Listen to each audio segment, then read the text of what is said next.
The corporate racism industrial complex is teetering, which would be excellent news for the millions of blue-collar whites who have been its main victims. In a recent interview, newly based Mark Andreessen asserted that just about the entire Fortune 500 is in blatant violation of laws against racism because they discriminate against whites. And with Trump's win, they're now facing a Department of Justice that probably will not be looking the other way.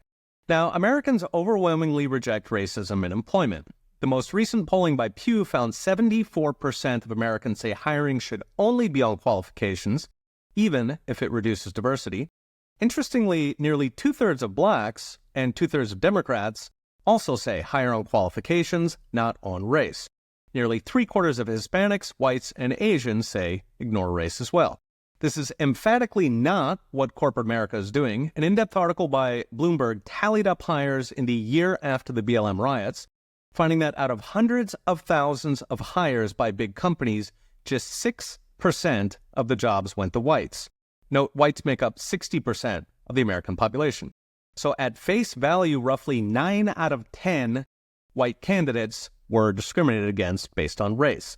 And the victims were overwhelmingly blue-collar whites. So among executives and managers, whites were hired about half their share of the population, but among non-managers, they got just 4% of jobs, 1/15th their share of the population. For blue-collar jobs, whites actually lost jobs. They were down 19,000, even though 176,000 jobs were created.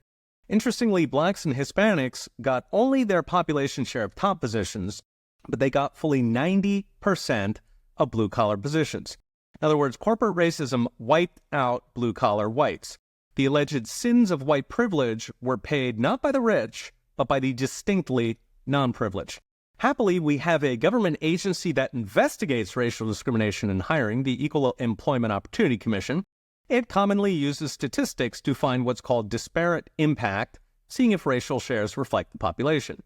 In recent years, it's used this to go after companies for non-white discrimination, typically settling for tens of thousands per discriminated candidate. Applying that to potentially millions of white victims, it comes to potentially tens of billions of compensation owed for that institutional racism.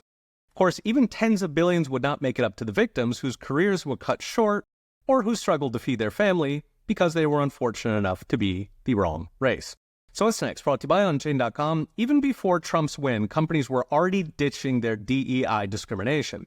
Right-leaning activist Robbie Starbuck has been great on this, exposing racist practices at companies like John Deere, Walmart, and Toyota.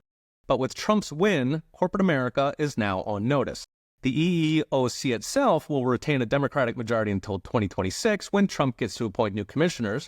But the Department of Justice Civil Rights Division can also go after companies for racist hiring practices, and Trump has appointed firebrand Harmeet Dillon to do just that. Institutional racism has infected corporate America, victimizing poor whites by the millions. Its days are numbered.